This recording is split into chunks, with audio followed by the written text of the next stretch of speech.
মই জানো যে মোৰ ভাতিজা ছোৱালীটো মানে ৰাতিপুৱা 7টামান বজাত স্কুলত গৈছিল। কিন্তু স্কুলত আমি খবৰ লোৱাৰ পিছত তাৰমানে যাই চাওঁ মানে স্কুলত যোৱা নাই।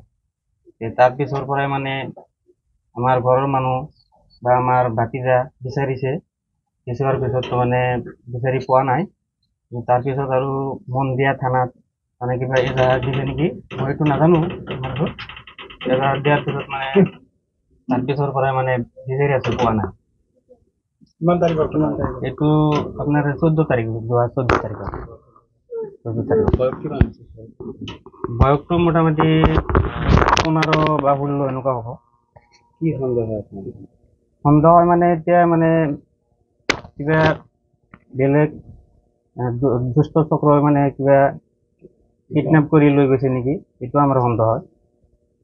কি বিচাৰে এতিয়া পুলিচ বা আৰক্ষী?